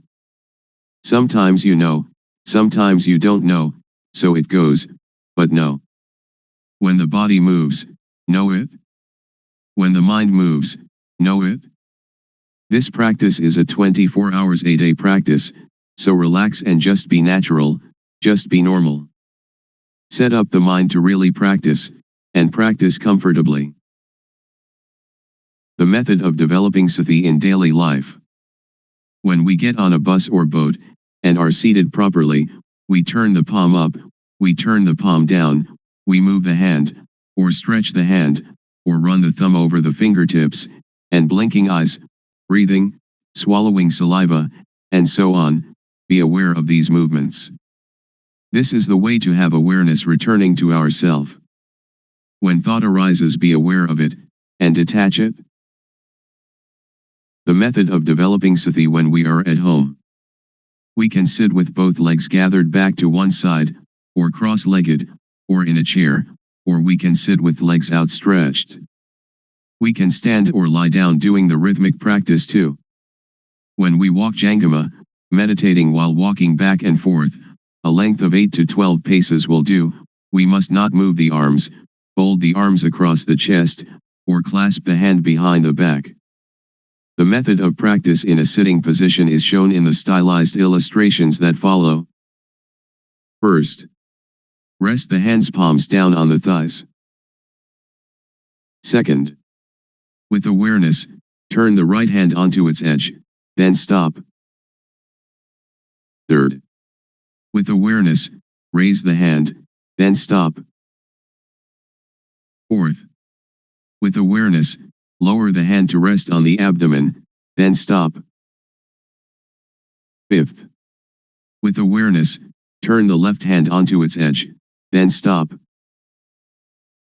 Sixth, with awareness, raise the hand, then stop. Seventh, with awareness, lower the hand to rest on the abdomen, then stop. Eighth, with awareness, move the right hand up to rest on the chest, then stop. Ninth, with awareness, move the hand out, then stop. 10th, with awareness, lower the hand to the thigh, then stop. 11th, with awareness, turn the hand down, then stop. 12th, with awareness, move the left hand up to rest on the chest, then stop. 13th, With awareness, move the hand out, then stop. 14th. With awareness, lower the hand to the thigh, then stop. 15th. With awareness, turn the hand down, then stop. And repeat this cycle of movements again and again. Good in the beginning, excellent in the middle, and miraculous in the end. The object of the practice of developing sati through the method of movement. Stage 1. Suppositional object. We must know Rup Nam, body-mind, must know Rup acting, Nam acting, must know Rup disease, Nam disease. There are two kinds of Rup disease, Nam disease. With diseases of the body, like headache, stomachache, and wounds, we have to go and see the doctor at the hospital. The disease of the mind is dosa, moha, lopa, anger, delusion, greed. For a cure we must depend upon this method of developing sati, awareness. Then we must know dukkang, anajang, anatta, suffering, impermanence, not self, unbearable, unstable, uncontrollable. Then we must know samyati, supposition. Whatever samyati is in the world, know it to the end. Then we must know sasana, religion, we must know Buddha sasana, Buddhism. Sasana is everyone without exception. Sasana means the teaching of one that knows.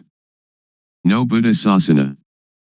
Buddha means one that knows, one that is awake, one that is blessed with Dhamma, which is sati, samadhi, panya, awareness, setting up the mind, knowing. So we develop panya. Then we must know papa, sin, must know punya, merit.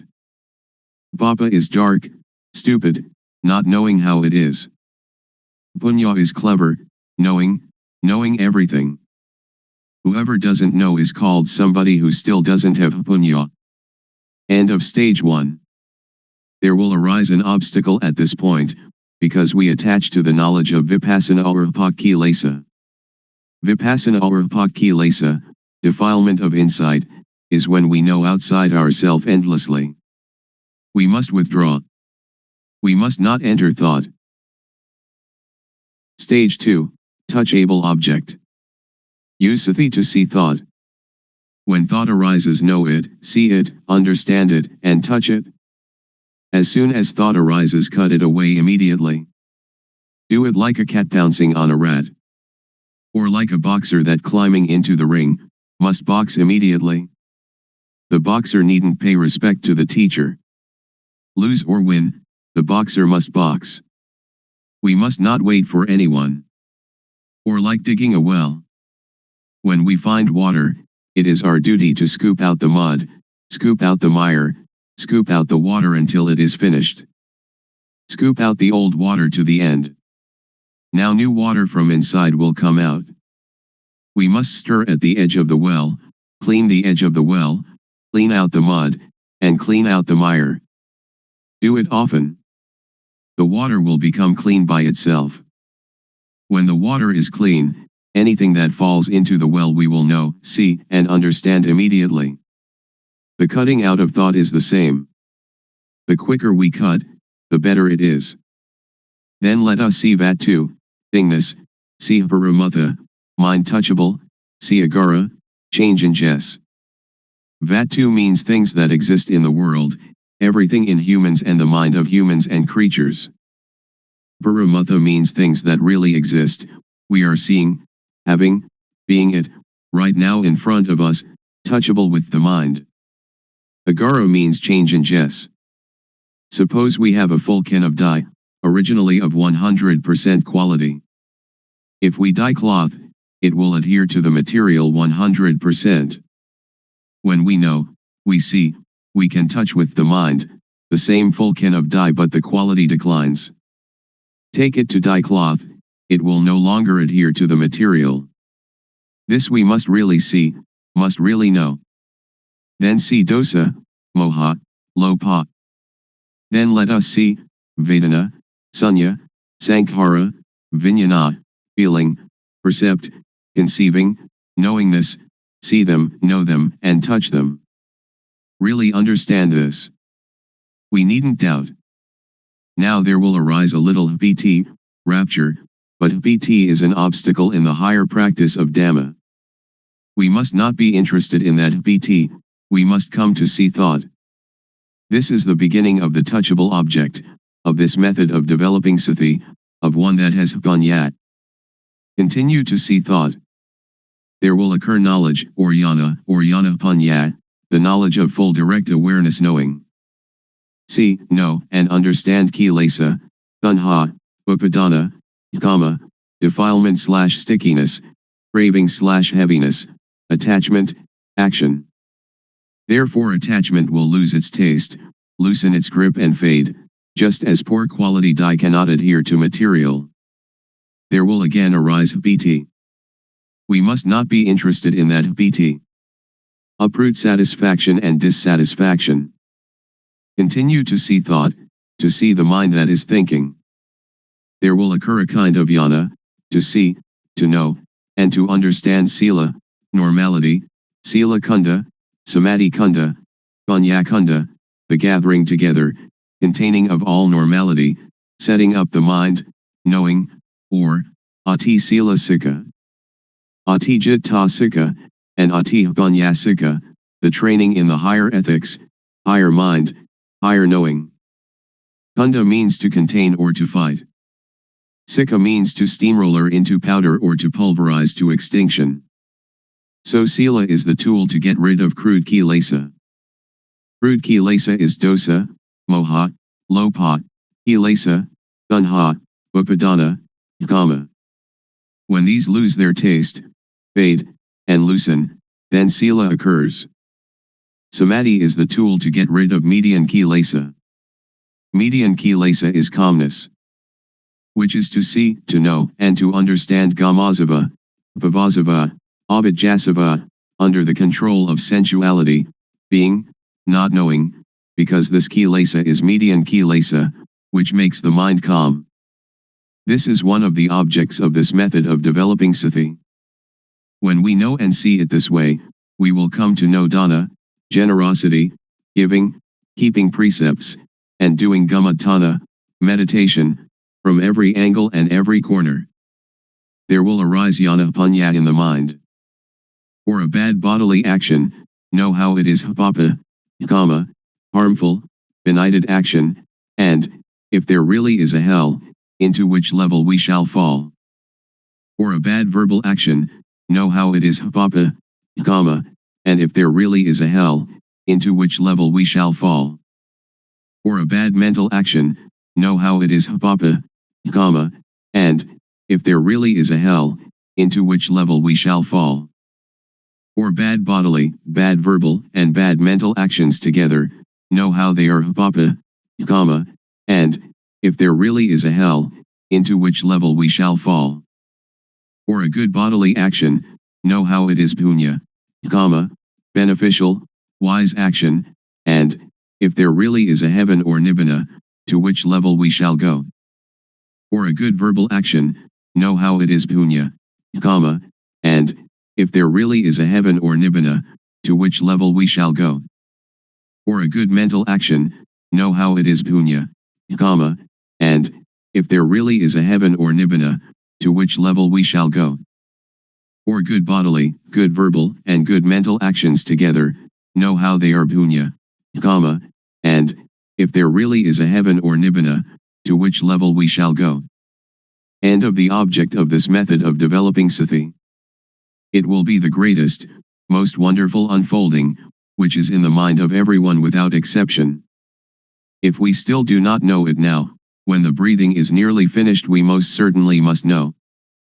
One that is developing sati, developing panya, as jnana and knows.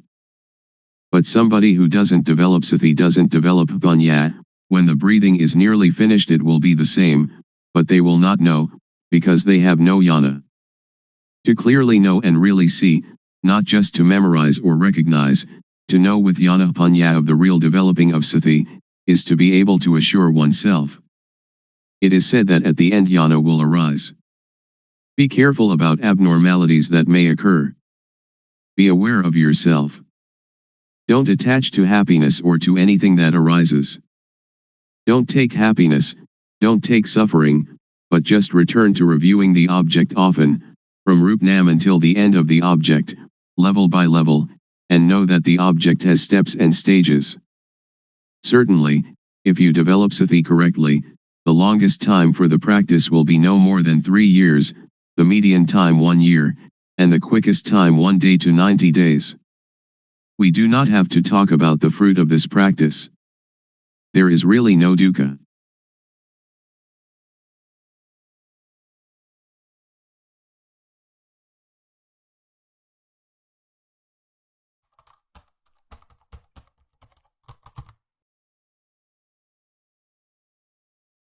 May all beings be at ease.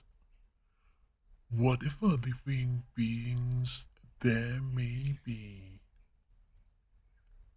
whether they are weak or strong, omitting none, the great or the mighty, medium, short or small, the seen and the unseen, those living near and far away, those born and to be born. May all beings be at ease.